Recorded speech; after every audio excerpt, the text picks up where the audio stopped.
Hi, kindergarten. So for today's Wit and Wisdom lesson, we're going to start by just reviewing some of the things we've been talking a lot about. We've been learning all about our five senses, all right? I have our old chart that we used last week just to review really quick.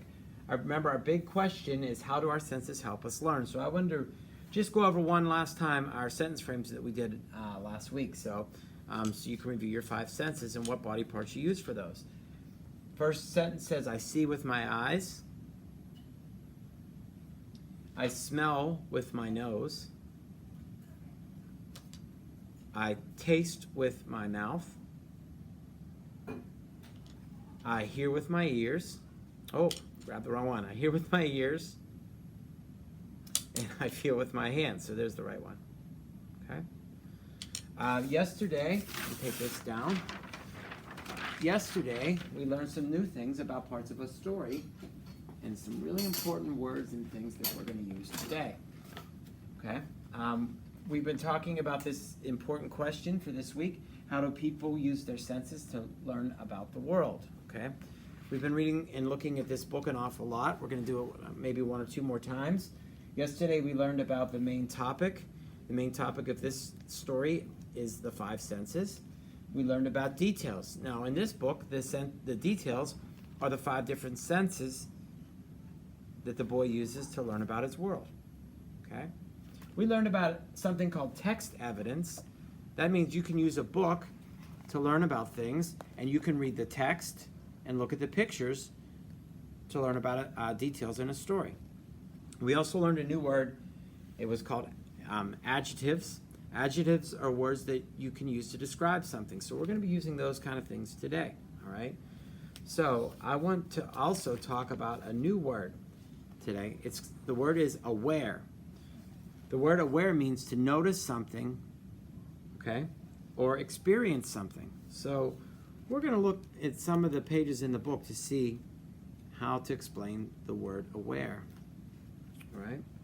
In this page, the boy is aware of the bunny. He can feel it. Maybe he can see it.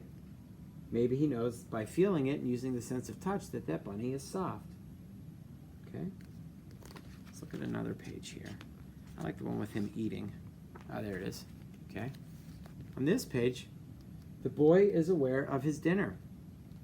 He can taste the food. He can see it too.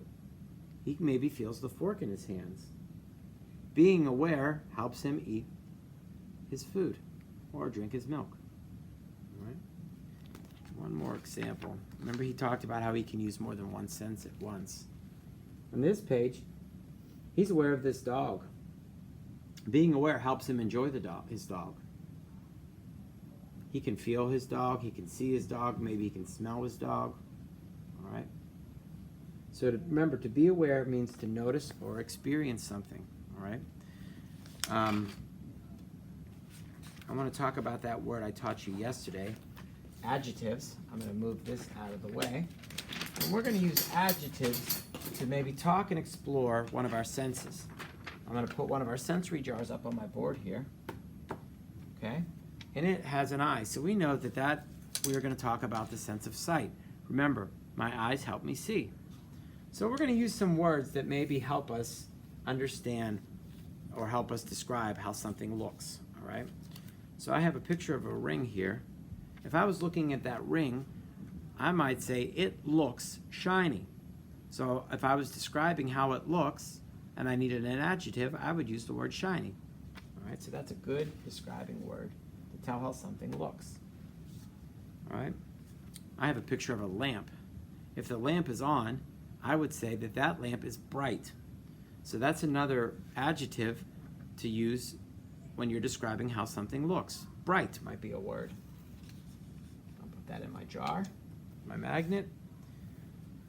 If I looked up in the sky and saw a rainbow, I would say that rainbow looks colorful. So there's another word that you can use to describe how something looks. That's a good adjective word, colorful. It's a good adjective. Two more, I have two more. Maybe your mom gets ready to go out for a wedding or she's going out to a party and she puts on a dress. When you look at that dress, you might say, that dress looks fancy. Fancy is another word that you could use to describe how something looks.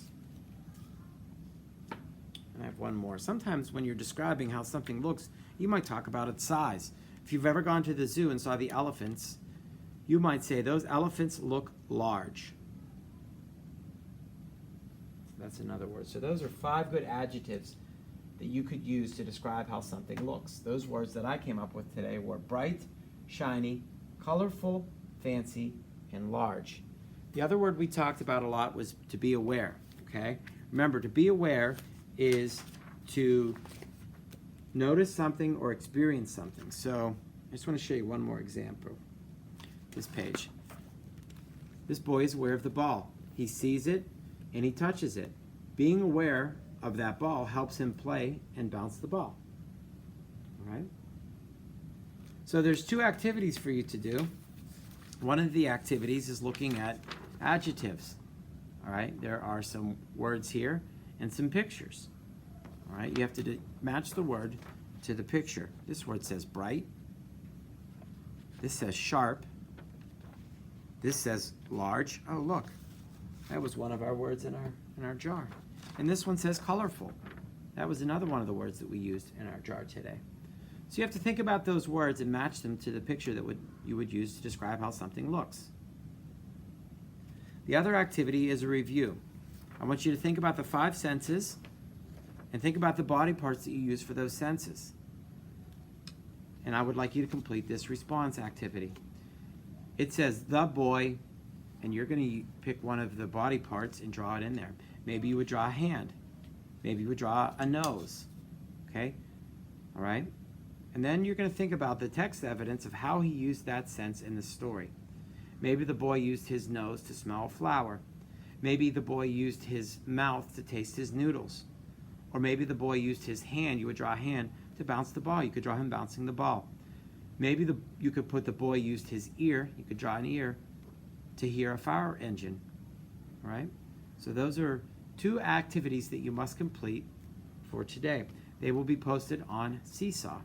So when you're done with your work today, please post it on Seesaw for me to review your response, okay?